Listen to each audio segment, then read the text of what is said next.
زمانے بھر میں یہ قاعدہ ہے کہ جس کا کھانا اسی کا گانا۔ حضرت حکیم الامت فرماتے ہیں کہ زمانے بھر میں یہ قاعدہ ہے کہ جس کا کھانا اسی کا گانا، تو جن کا ہم کھا رہے ہیں انہی کے پھر گیت ہم گا رہے ہیں۔ کائنات ارضی اور سماوی پر سب سے بڑا، سب سے شاندار، سب سے خوبصورت، سب سے ٹھنڈا، سب سے امن والا جو انقلاب ہے وہ میرے نبی پاک نے برپا فرمایا۔ بڑی یہ کم نصیبی ہے کہ مسلمانوں میں فرقے بن گئے اور امت تقسیم ہو گئی اور تقسیم ہونے سے کمزور ہو گئی۔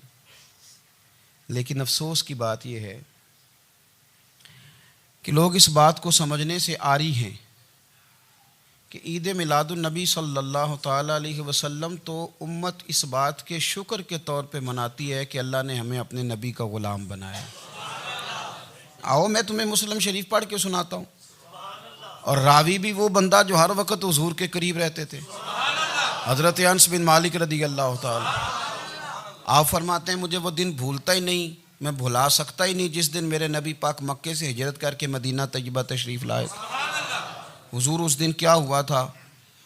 تو حضرت انس بن مالک فرماتے ہیں ساری بیبیاں چھتوں پہ چڑھ گئیں، ساری عورتیں اپنے اپنے کام میں مصروف ہوتی ہیں، کوئی کسی وجہ سے چھت پہ چڑھ جائے تو چڑھ جائے، ساری کٹھی تب بھی چڑھتی ہیں جب گلی میں کچھ اور ہو، جب کوئی انوکھی بات ہو۔ ساری بیبیاں چھتوں پہ چڑھ گئیں، بچے درختوں کے ساتھ چمٹ گئے، اور فرماتے ہیں کہ 70 کے قریب لوگ حضور کی سواری کے آگے تھے اور باقی سینکڑوں کی تعداد سے سواری کے پیچھے تھے، اور فرماتے ہیں یہ الگ منظر تھا۔ اور یہ مسلم شریف میں نعرہ موجود ہے، مسلم شریف میں یہ صحیح مسلم میں موجود ہے کہ جب حضور مدینے آ رہے تھے تو مدینے والے نعرہ لگاتے تھے یا محمدہ یا رسول اللہ، اور چلتے ہوئے لگا رہے تھے یا محمدہ یا رسول اللہ کا وہ نعرہ لگا رہے تھے۔ اور پھر حضرت انس بن مالک فرماتے ہیں یہ دو منظر یہ تھے، ایک تیسرا منظر بھی تھا۔ مدینہ شریف کے اندر کچھ قبیلے تھے، آج بھی ایسا ہونا نہیں چاہیے، یہ اسلام نہ صرف اس کو ناپسند کرتا ہے بلکہ اس کی تردید کرتا ہے۔ چھوٹی برادری بڑی برادری آج بھی تقسیم ہے، نہیں ہونی چاہیے۔ عرب کے اندر بھی تقسیم تھی، کچھ قبیلوں کو چھوٹا جانتے تھے، کچھ کو بڑا جانتے تھے۔ ایک قبیلہ تھا بڑا قبیلہ، بنو نجار کا، چودھریوں کا قبیلہ، سیٹھوں نوابوں کا قبیلہ، بڑے لوگوں کا قبیلہ۔ اس قبیلے کی بیٹیاں ایک کونے میں دف لے کے بیٹھ گئیں۔ نبی پاک صلی اللہ تعالیٰ علیہ وآلہ وسلم کے غلاموں بات کو سمجھیں۔ ایک منظر یہ کہ عورتیں چھتوں پہ، آج ہم منع کریں گے کیونکہ یہ پردے کی آیتیں نازل ہونے سے پہلے کی بات ہے، اب آیتیں آ گئیں، اب ہم یہ اجازت نہیں دیتے۔ عورتیں چھتوں پہ چڑھ گئیں، مرد گلیوں میں نعرے لگانے لگے، اور بنو نجار قبیلے کی بیٹیاں، چھوٹی بچیاں وہ ایک کونے میں دف لے کے بیٹھ گئیں اور وہ پڑھنے لگیں طلع البدر علینا۔ اب تو میلاد غریبوں میں رہ گیا ہے، ہمارے یہاں فیشن ہو گیا ہے، جب حالات خراب ہوتے ہیں تو لوگ برکت کے لیے میلاد کراتے ہیں، اور جب امیر ہو جاتے ہیں پھر انہیں میلاد کے جائز ہونے کی دلیل ہی کوئی نہیں ملتی، پھر وہ یہ فیشن ہے۔ بندہ تھوڑا سا پڑھ جائے نا دو چار چیزیں تو ہر چیز کو غلط کہنا اس کی طبیعت ہوتی، پھر یہ فیشن ہے کہ میری سوسائٹی نہیں ہو گئی، کتابیں نہیں ہو گئیں، فرنیچر نیا ہو گیا، دوست نئے ہو گئے، تو مذہب وہی پرانا۔ اوئے ہوئے کوئی ترقی کرنی چاہیے، پھر وہ ترقی کرتے ہیں بیچارے، اور جن کی پیچھے 10 نسلیں اور 50 نسلیں میلاد مناتی آنے کو اتنی دلیل کوئی نہیں ملی، سبحان اللہ۔ جن کی دادی وضو کر کے کھیر پکاتی تھی 11ویں کی، جب امیر ہو جاتے ہیں تو انہیں 11ویں پکانے کی دلیل ہی نہیں ملتی۔ اب آپ امیر ہو گئے میرے بھائی، آپ کا فیشن ہے، یہ طبیعت کا حصہ ہے۔ آپ چاہتے ہیں کہ میں وہ کام کروں جو درویش لوگ، سادے لوگ نہیں کرتے۔ تم اپنے معاملات کو بچانے کے لیے نعرے لگاؤ تو تمہارے پاس ساری دلیلیں ہیں، لیکن یہ تمہارا نصیبہ ہے کہ تم جھوٹوں کے نعرے لگاتے ہو، لیکن یہ غریبوں کا نصیبہ ہے کہ میلاد والے رسول کا نعرہ لگاتے، یہ غریب کا حصہ ہے۔ لیکن وہ بنو نجار کی بچیاں غریب نہیں، امیر گھرانے سے تھیں۔ انہوں نے جو بات کی اس کو حفیظ جلندری نے لکھا۔ مرحوم کہنے لگے کہ وہ ننھی بچیاں، چھوٹی بچیاں تھیں، کہتے وہ ننھی بچیاں وہاں بیٹھ کر دف بجاتی تھیں اور رسول پاک کی جانب اشارے کر کے گاتی تھیں، اور لوگوں سے کہتی تھیں کہ یہ کو ہمارا پیشہ نہیں دف بجانا، ہم تو چودھریوں کی بیٹیاں ہیں، ہم تو بڑے خاندان سے ہیں۔ وہ ننھی بچیاں جو بیٹھ کر وہاں دف بجاتی تھیں، رسول پاک کی جانب اشارے کر کے گاتی تھیں اور کہتی تھی ہم ہیں بچیاں نجار کے عالی گھرانے کی، خوشی ہے آمنہ کے لال کے تشریف لانے، ہمیں بڑی خوشی ہے آمنہ کے لال کے، خوشی ہے آمنہ کے لال کے، خوشی ہے آمنہ کے لال کے، ہمیں خوشی ہے آمنہ کے لال کے تشریف، خوشی ہے بس آمنہ کے لال کے تشریف۔ نبی پاک صلی اللہ تعالیٰ علیہ وآلہ وسلم سے امت کا جذباتی رشتہ ہے۔ یہ پہلے دن سے ہی ابو جہل کب منع کرتا تھا کسی مسلمان کو کہ خانہ کعبہ میں نماز نہ پڑھو، کہتا پڑھو۔ حضرت صہیب ابن سنان رومی سے اس نے کہا کہ آپ اپنے طریقے کے مطابق، مسلمانوں کے طریقے کے مطابق کعبے کے اندر نماز پڑھیں، جو مرضی کریں۔ روکتے تو وہ نبی پاک کے قریب جانے سے تھے، وہ منڈیوں میں بیٹھ جاتے تھے، حضور کے قریب نہ جانا، حضور کے قریب نہ جانا، حضور کے قریب نہ جانا۔ میری بات کو آپ سمجھے اور ہمیشہ یاد رکھیں، امت کا نبی پاک سے جذباتی رشتہ، جذباتی۔ یہ جو رسول اللہ کی امت ہے یہ گناہ گار ہو سکتی ہے پر اپنے نبی کی غدار نہیں ہوتی۔ میں آپ کو صحیح کہہ رہا ہوں۔ میرے کلین شیو نوجوان کے کان میں آپ جا کے کہیں نبی پاک، چاہے اس نے نماز نہ پڑھی ہو، چاہے اس نے داڑھی نہ رکھی ہو، آپ حضور کا نام لیں اس کے رونگٹے کھڑے ہو جاتے ہیں، اس کی طبیعت، اس کا دل دھک دھک کرتا ہے، اس کی ایک ایک روح سے محمد محمد کی آوازیں نکلتی۔ یہ فیض ہے رسول پاک کا اور یہ کرم ہے اللہ کا اس امت کے ساتھ۔ امیر ملت پیر جماعت علی شاہ صاحب محدث علی پوری فرماتے ہیں ایک جگہ ہندوؤں کا جلسہ تھا، ہندو پنڈت تقریر کر رہا تھا، اس نے نبی پاک صلی اللہ علیہ وسلم کی شان میں معاذ اللہ کو بے ادبی کر دی۔ مسلمان تھے ہی نہیں، ایک مسلمان تھا، وہ ملنگ نہیں ہوتے دوری ڈنڈے والے، اس کے پاس رنگین ڈنڈا تھا، وہ کہیں دور بیٹھا تھا، تو اس نے سن لی اسپیکر چل رہا تھا، تو وہ ڈنڈا لے کے تو اسٹیج پہ چڑھ آیا۔ وہ کہتا ہے میں نے پنڈت کے سر میں مارا ایک ہی ہے پر مارا ذرا صحیح کر کے، وہ ڈھیر ہو گیا، لوگوں نے گرفتار کر لیا، جیل میں چلا گیا۔ پیر صاحب کہتے ہیں میں ملنے گیا، بندے کو بسم اللہ بھی سیدھی نہیں پڑھنی آتی، سورۃ اخلاص بھی ٹھیک نہیں آتی، اسے ربنا آتینا دعا نہیں کر سکتا، ملنگ ہے۔ میں ملنے گیا اور میں نے کہا یار نہ تو نماز پڑھے، نہ داڑھی رکھے، نہ تو مسجد جائے، پر تو نے کمال کر دی۔ تو کہتے ہیں پیر صاحب چھم چھم رویا اور پنجابی میں کہنے لگا پیر صاحب میں گناہ گار ہاں پر اپنے نبی دا غدار تے نہیں نا۔ یہ گناہ گار اور غدار میں فرق ہوتا ہے، میں گناہ گار ہوں پر یہ تو نہیں نا کسی کی ضرورت کہ میرے سامنے میرے نبی کے بارے میں بات کر جائے اور ساڑی اچھی تے سچی سرکار نو گل کر جائے۔ یہ بات آپ سمجھیں، دشمن احمد پہ شدت کیجئے، ملحدوں سے کیا مروت کیجئے، شرک ٹھہرے جس میں تعظیم رسول، اس برے مذہب پہ لعنت کیجئے، اور مثل فارض زلزلے ہوں نجد میں ذکر آیات ولادت کیجئے اور یا رسول اللہ کی کثرت کیجئے۔ نبی پاک کا پیار امت کے لیے سرمایہ حیات ہے۔ رسول پاک کے ساتھ امت کا والہانہ رشتہ ہے۔ نبی پاک کے ساتھ والے حضرت خبیب کو گرفتار کر لیا مکے والوں نے،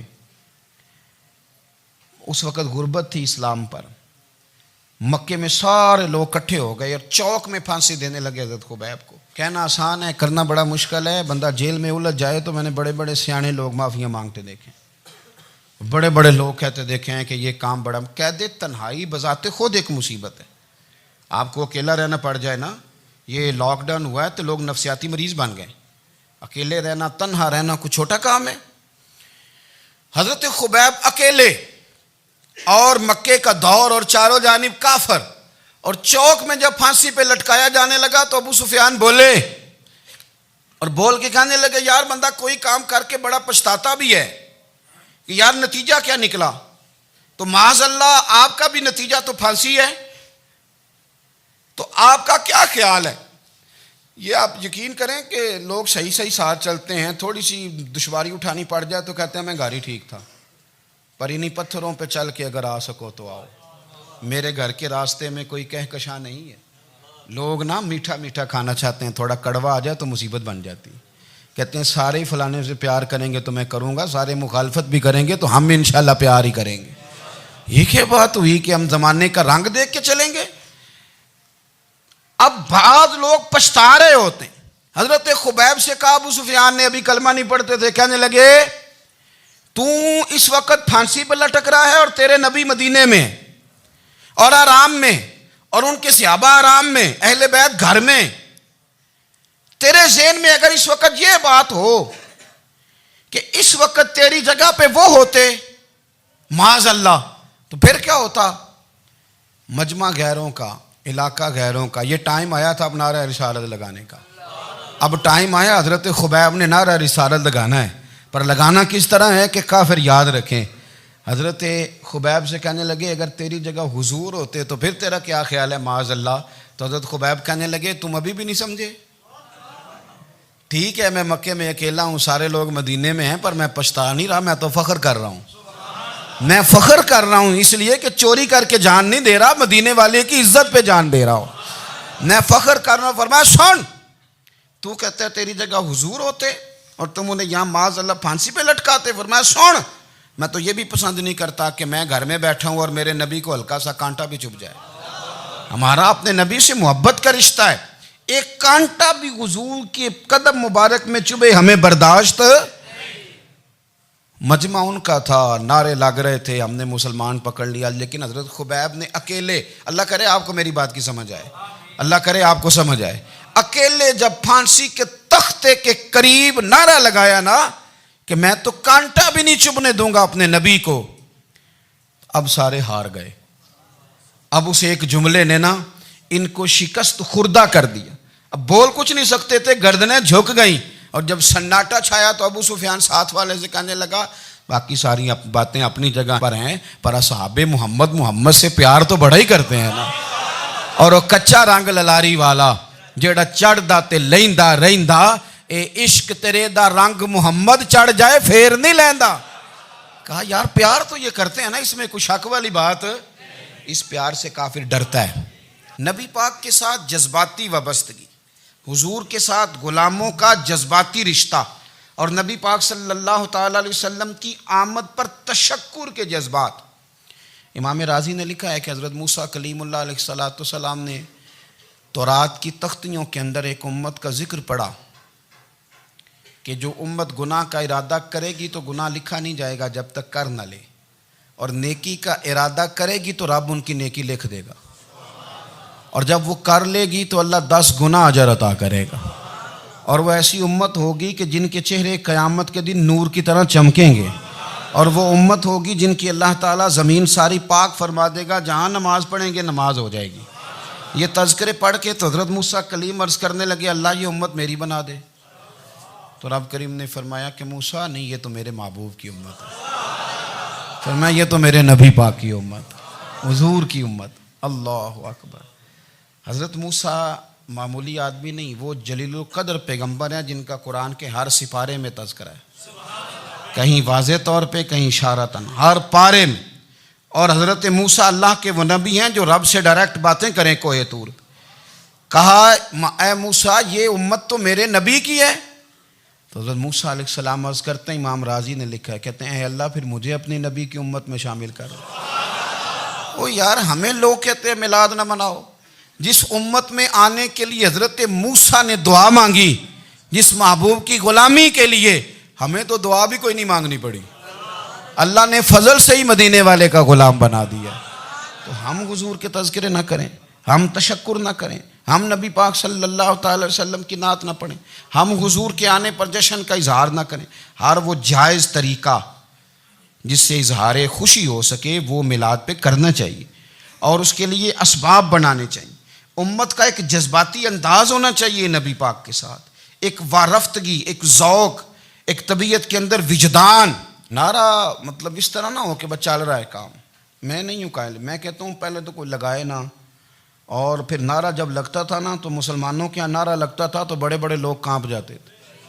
صوفیاء نے لکھا ہے کہ حضرت عمر نے جب کلمہ پڑھا نا تو 39 بندے کلمہ پڑھتے تھے، تو نبی پاک نے رات کو دعا مانگی، اے اللہ عمر کو مسلمان کر کے اسلام کو عزت دے۔ حضرت عمر سویرے آ گئے، میں وہ تفصیل میں نہیں جاتا، بات لمبی۔ حضرت عمر جب آئے نا اور انہوں نے آتے جب کہا نا کہ میں کلمہ پڑھنے آیا ہوں، تو حضور اتنے راضی ہوئے کہ نبی پاک نے کہا اللہ اکبر، تو صحابہ نے نعرے لگائے اللہ اکبر اللہ اکبر، یعنی 40 لوگ مسلمان ہوئے تو نعرے لگے ہمارے صوفیاء کہتے ہیں حضرت عمر کے آنے پر جب نعرے لگے تو بتاؤ کہ وہ تو نعرہ تکبیر لگا، نعرہ رسالت کیوں نہیں لگا؟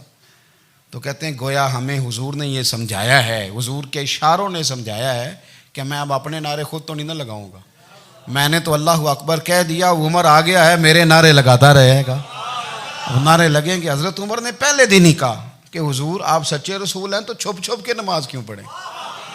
شروع ہو گئے نعرے، حضور آپ سچے ہیں تو چھپ چھپ کے نماز کا کیا معنی ہو؟ تو حضور نے فرمایا تیرا کیا ارادہ ہے؟ کہ حضور سارے نہیں، ایک میں ایک امیر حمزہ، ایک لائن کے آگے وہ لگ جائے، ایک کے آگے میں لگ جاؤں، اور باقی مسلمان جتنے ہیں کل 40 تھے، پیچھے 18 19 بچیں گے، تو ایک لائن میں وہ ہو جائیں، ایک میں آگے ایک میں امیر حمزہ ہو، ایک میں ہوں، تو دیکھ لیتے ہیں یہ ہمیں نماز کیسے نہیں پڑھنے دیتے۔ ہاں دیکھ لیتے ہیں، آئے نا میدان میں، ادھر آ ستمگر ہنر آزمائیں تو تیر آزما ہم جگر آزمائیں، اور غلامان محمد جان دینے سے نہیں ڈرتے، یہ سر کٹ جائے یہاں رہ جائے کچھ پرواہ نہیں کرتے۔ فرمایا بھی پتہ چل جاتا ہے نا، ایک لائن میں حضرت امیر حمزہ ہو گئے، ایک میں حضرت عمر ہو گئے۔ پہلے یہ مارتے تھے جو حرم شریف میں مسلمانوں کے طریقے پہ نماز پڑھتا تھا، یہ جلوسوں کی بڑی برکت ہے، اندر بیٹھے رہے نا چپ کر کے، نکل جائیں تو پتہ کچھ بھی نہیں چلتا۔ جب نکلتے ہیں نا لوگ کہتے ہیں جلوس کیا معنی ہے، تو میں بتاتا ہوں نا جلوس کا معنی کیا ہے۔ حضرت عمر نے باہر نکلے 2 لائنوں کا جلوس، لمبا بھی کوئی نہیں، بندے بھی 40، اور جناب فاروق اعظم باہر نکلے تو عمر کا نعرہ، عمر کا، حضرت عمر نے یوں کر کے آستینیں بازو کی چڑھا لیں، اور اپنے گلے میں جو ان کے رومال تھا نا اس کو یوں سینے پہ باندھا، اور اس ہاتھ میں تلوار تھی تو یوں کر کے باہر لہرائی، کہنے لگے او مکے کے کافرو ادھر آؤ میرے سامنے، جس نے اپنی بیوی بیوہ کرانی ہو، جس نے بچے یتیم کرانے ہوں، وہ آئے میدان میں، مصطفیٰ کے غلام آج سڑکوں پہ نکل آئے میدان میں ہمارے سامنے ہمارا مقابلہ کرے، آئے نا میدان میں، ہم نکلے ہیں، اب ہم یہاں کعبے میں اعلانیہ نماز پڑھیں گے، ہم پڑھیں گے، طاقت ہے تو آؤ نا ہمارا مقابلہ کرو، آؤ۔ کفر بذات خود بہت بڑا جھوٹ ہے، اور جھوٹ کے پیر، بس 2 بندے نکلے تلواریں لے کے آگے، تو پھر حضرت عمر نے اعلانیہ نماز پڑھوائی خانہ کعبہ۔ تو میرے بھائی رسول اللہ صلی اللہ علیہ وسلم کے غلام تو جب نعرہ لگاتے تھے تو ہو ہی کمال جاتا تھا۔ پھر بریلی کے امام بولے، کہنے لگے پیش حق مجدہ شفاعت کا سناتے جائیں، حضور قیامت کے دن آگے نا ہمارے آگے خوشخبری دیں گے، کہیں گے تم فکر نہ کرو، آ جاؤ میں تمہیں بخشواتا ہوں، میں تمہاری سفارش، آ جاؤ پیچھے۔ حضور نہ پیش حق مجدہ شفاعت کا سناتے جائیں گے۔ یقین کریں بریلی کے امام کو بھی بڑا ہی رنگ آتا ہے بیان کرنے کا، کہنے لگے آپ روتے جائیں گے، اللہ کو منانا ہے نا حضور نے، کہتے ہیں پیش حق مجدہ شفاعت کا سناتے جائیں گے، آپ روتے جائیں گے پر ہم کو ہنساتے جائیں گے، باغ جنت میں محمد مسکراتے جائیں گے، پھول رحمت کے گریں گے ہم اٹھاتے جائیں گے، اور حشر میں ہوگا ہمارا داخلہ اس شان سے ہم یا رسول اللہ کا نعرہ لگاتے جائیں، ہم یا رسول اللہ کا نعرہ۔ امام راضی کہتے ہیں حضور نے ایک رکا پکڑا چھوٹا سا، ایک بندے کو لوگ دوزخ میں لے کے جا رہے ہیں، اچھا مجھے ایک بات بتاؤ، فیصلہ پہلے ہو گیا ہے، اللہ کے سامنے ہوا ہے، اور فیصلہ ہو گیا اور طے ہو گیا کہ دوزخ میں جانا ہے، وہ قریب پہنچ گئے دوزخ کے، تو حضور نے دیکھ لیا، اور بتایا کس نے؟ حضرت آدم نے۔ حضرت آدم کہنے لگے حضور وہ آپ کے غلام کو دوزخ میں لے جا رہے ہیں، نبی پاک آگے گئے، کیا پڑھتے ہیں ہمارے بھائی؟ حضور نے مجھے ان سے چھڑا کے چھوڑ دیا۔ نبی پاک صلی اللہ علیہ وسلم آگے گئے، فرمایا ادھر آؤ، کہاں لے کے جا رہے ہو؟ اللہ کے سامنے فیصلہ ہوا ہے نا، فرشتوں نے کیا ہے نا، فرشتے کو کسی سے بددیانتی تو نہیں نہ کرتے، فرشتوں نے جو کیا ٹھیک کیا ہے نا، کیوں لے کے جا رہے ہو؟ سونے گناہ زیادہ ہیں، نیکیاں تھوڑی ہیں، فرمایا میرے سامنے تولو۔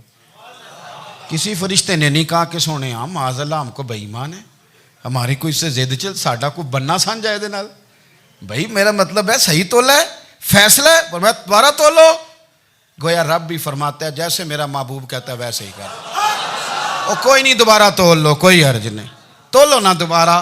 فرشتے دوبارہ آئیں گے، انہوں نے دوبارہ تولا، ایک پلڑے میں نیکیاں ایک پلڑے میں گناہ، اب وہ گناہ پھر زیادہ نکلے تو نبی پاک نے نا جیب سے اتنا سا روکا نکالا، روکے کا بھی کوئی وزن ہوتا ہے، وہ حضور نے نیکیوں کے پلڑے میں رکھ دیا، نیکیاں بڑھ گئیں، فرشتے بھی چپ کر گئے. چلو بھائی جنت میں. میری طرح کا تھا نا پتہ سارا ہے سردار نے کیتی ہے, پتہ تو تھا نا اسے من آنم کے من دانم, تو سیدھا حضور کے قدموں سے جا لگا. کہنے لگا سونیا میں تو ساری زندگی گناہ کرتا رہا, یہ کون سی نیکی ہے؟ تو حضور فرمانے لگے چپ کر, جنت کا دروازہ کھول گیا, تو جا جنت میں. حضور رکے میں کیا ہے؟ فرمایا تو نے ایک دن درود و سلام نہیں پڑھا تھا, میں نے تیرا سنبھال کے رکھا ہوا تیرا درود شریف, وہ نعرے رسالت نہیں تو نے لگائے تھے, وہ تو کھول کے میرے تذکرے میں نے تیرا سنبھال لیا. دوزخ میں تو کیا میرا سایہ نہ جائے, کیونکہ رسول پاک سے دیکھا نہ جائے. میرے رسول پاک اور میری بات سنو, میں بھی آپ کو کھانا نہیں کھلاتا, لنگر میرے سنگی کھلاتے ہیں, میرے دوست آپ کو کھانا پیش کرتے ہیں. ہر جگہ آپ جاتے ہیں تو وہاں کچھ لوگوں کی ڈیوٹی ہوتی ہے. لیکن ترمذی شریف سیاستہ کی حدیث ہے, حضرت انس نے پوچھا تھا حضور قیامت میں کہاں ملیں گے؟ فرمایا حوض کوثر پہ. حضور وہاں انس پانی پلائیں گے کہ بلال پلائیں گے کہ سہیب پلائیں گے؟ فرمایا نہیں, امت پیاسی آئے گی تو میں اپنے دست مبارک سے پانی پلاؤں. حضور وہاں نہ ملے تو فرمایا پل صراط پہ آنا, امت گزرے گی تو میں رب سلم کی دعائیں کروں گا. تو اعلیٰ حضرت فرماتے ہیں جب حضور دعا کر رہے ہیں تو ڈرنے کی ضرورت کیا ہے؟ خدا کی رضا چاہتے ہیں دو عالم, خدا چاہتا ہے رضائے محمد, رضا اب پل سے وجد کرتے گزری کہ ہے رب سلم دعائے محمد صلی اللہ ہو. تو حضور وہاں ملاقات نہ ہوئی تو پھر اس حدیث کو بھی یہ حدیث مضبوط کر دے گی. حضور فرمانے لگے پھر میزان عمل پہ آ جانا, امت کے عمل تول رہے ہوں گے اور میں کامیابی کی دعائیں مانگ رہا ہوں گا. تو جس کے لیے حضور دعا مانگیں گے ناکام ہوگا, ناکام ہوگا. اپنے بچوں کو حضور کی محبت سکھائیں, نبی پاک صلی اللہ علیہ وسلم کی غلامی کریں. آپ کا رشتہ نبی پاک کے ساتھ مضبوط ہونا چاہیے, آپ کے تعلقات حضور کے ساتھ مضبوط ہونے چاہیے. اور آپ نے دائیں بائیں نہیں دیکھنا کہ پراپوگنڈا کیا ہے, لوگ کیا کہہ رہے ہیں. لوگوں کو دیکھ کے جو لوگ رستہ بناتے ہیں وہ پیچھے رہ جاتے ہیں. آپ نے یہ دیکھنا ہے کہ میرا حضور سے نسبت کا تعلق مضبوط ہے, کوئی کدھر جا رہا ہے اس سے ہمیں کوئی تعلق. اس وقت عالمی حالات کیا ہیں, قومی حالات کیا ہیں, معاشی حالات کیا ہیں, جرنلسٹ کیا کہہ رہے ہیں فلانے کے, ہمیں اس سے غرض نہیں ہے. ہمیں تو اتنا پتہ ہے کہ ہم نے اپنے نبی کو راضی کرنا ہے. تو اس لیے خوبصورت محافل کا ذکر کریں, خوبصورت درود شریف پڑھیں.